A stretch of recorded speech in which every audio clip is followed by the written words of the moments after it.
Salam Kamir, kekaguman ilahi mengarah pada iman dan rahmat. Saudara-saudari yang terkasih, saya mempunyai patung yang dibuat oleh orang-orang Kamoro di Papua, di daerah Timika. Ini patung orang mencari ikan dengan tombak dan belakangnya siap menampung banyak sekali penghasilannya. Nah, saudara-saudari yang terkasih, pernah saya merasa memancing ikan itu banyak sekali. Saya merasa hebat. Saya merasa bahwa semua kalah dengan saya kalau menangkap ikan. Tetapi ternyata melihat kepandaian orang-orang Kamoro di Timika yang membuat ini, patung ini, sekaligus mereka kebanyakan mencari ikan karena ini daerah pantai tempat tinggalnya, habitatnya. Maka kemudian mereka langsung menunjukkan dengan tombaknya ikan besar-besar, cup, cup, cup, ditangkapi dengan mudah. Saya merasakan bahwa saya yang tadinya hebat melihat kemudian mereka menangkap ikan, merasa malu, kalah, dan tidak merasa bukan apa-apa lagi dalam hal menangkap ikan. Saudara-saudari yang terkasih, Injil hari ini bicara tentang bagaimana Yesus mengkritik orang-orang yang merasa diri orang hebat, di mana dia di kota-kota itu membuat banyak mukjizat, tetapi mereka tidak bertobat juga. Dia mengatakan begini, celakalah, ini pasti sabda kutuk. Kalau celakalah, kalau sabda bahagia berkat itu berbahagialah. Tetapi kalau celakalah ini pasti sudah kutukan.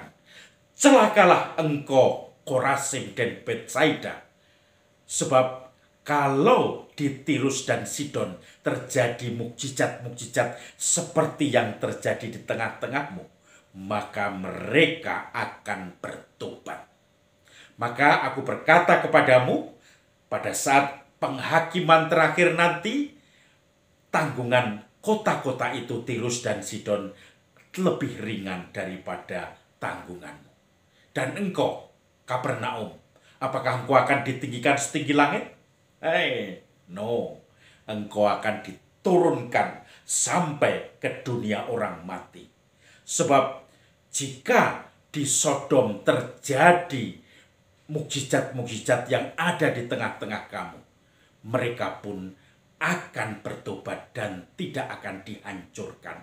Kota Sodom pun masih ada sampai sekarang. Aku berkata kepadamu, pada saat penghakiman terakhir, kota Sodom lebih ringan tanggungannya daripada tanggunganmu. Saudara-saudari yang terkasih, banyak orang yang merasa diri Korazim, Betsaida, Kapernaum, orang-orang bangsa terpilih, merasa mereka yang menguasai dunia, menguasai tingkah laku manusia, menguasai semesta, menentukan baik dan buruknya orang, baik dan buruknya tindakan, baik dan buruknya seluruh penilaian-penilaian sosial. Dan di situ mereka seakan-akan dengan arogansinya merasa lebih tinggi daripada bangsa lain, orang lain. Tetapi Yesus membalikkan pikiran mereka dengan mengatakan, nanti orang-orang yang dianggap jahat di dalam sejarah, yaitu Tirus dan Sidon, yang mendapatkan kutuk dari Yahweh, dan juga Sodom yang dihancurkan, itu ternyata akan lebih ringan. Karena bila sama-sama mereka melihat kesaksian-kesaksian, mereka semua, Tirus, Sidon, Sodom, akan bertobat. Tetapi ternyata kamu yang merasa diri lebih hebat, kamu tidak membaca tanda-tanda zaman dari Tuhan. Saudara-saudari yang terkasih, sangat sering saya menemukan komunitas-komunitas tertentu yang pada saat merencanakan tertentu, entah itu pembangunan gereja, entah itu mau membuat program sesuatu bagi orang banyak, itu kemudian akhirnya terhambat. Karena banyak orang yang cerewet, yang seakan-akan dia aktif, dia berkorban demi apapun. Karena itu dia berani frontal, berani ngeyel, berani mendebat dengan sekuat tenaga.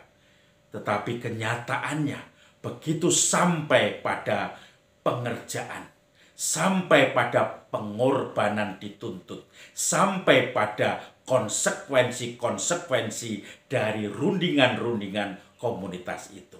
Dia lari, dia tidak berbuat apa-apa, dia hanya omong doang.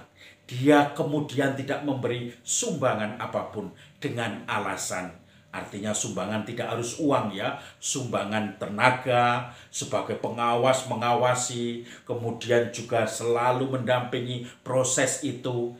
Orang akhirnya lari, akhirnya tidak mau terlibat. Padahal pada saat awal getol ngeyelnya, getol mendebatnya, punya pikiran yang muluk-muluk di sana kemari. Pelaksanaannya nol. Maka saudara-saudari yang terkasih, kadang-kadang orang-orang yang diam, orang-orang yang melihat segala sesuatu itu sebagai mukjizat, maka dia akan dengan tulus berbagi, entah itu pengetahuan, entah itu kesadaran diri, entah itu pikiran, tenaga, dan juga tentu saja biaya yang dibutuhkan. Semuanya dengan tidak berkuar-kuar akan disampaikan. Orang-orang seperti inilah yang disebut seperti Tirus Sidon. Orang yang pada saat diskusi mungkin tidak teriak-teriak, mungkin tidak ngotot, tidak ngeyel, tetapi pada saat pelaksanaannya dia berada di depan. Dia berada sebagai seorang atau sebagai pondasi bagi proses pengerjaan itu. Dan akhirnya semua berjalan lancar tanpa harus menuntut sana-sini, menyalahkan sana-sini. Nanti kalau sudah mulai mau jadi, orang yang ribut-ribut tadi datang lagi, kemudian ribut lagi dengan segala omongan argumentasi yang muluk-muluk, tetapi tidak pernah cucul baju, sing-singkan lengan baju untuk bekerja, untuk berpikir, sing-singkan juga dompet untuk membantu supaya prosesnya berjalan dengan baik. Maka mereka ini akan diturunkan ke dunia orang mati, bukan dinaikkan. Saudara-saudari, mari kita mencoba menemukan Tuhan di dalam segala mukjizat-mukjizat yang terjadi secara alami di dunia ini. Dari bangun tidur, mulai bernapas, mulai mendapatkan udara dengan cuma-cuma, mulai berjalan dengan kegiatan, mendapatkan air segar untuk mandi, dan semuanya dipersiapkan untuk berkarya di hari ini. Syukur dari orang-orang yang melihat mukjizat dalam hal-hal sederhana ini akan menggembirakan hati Tuhan dan dinaikkan ke langit. Salam Kamir, kekaguman ilahi mengarah pada iman dan rahmat.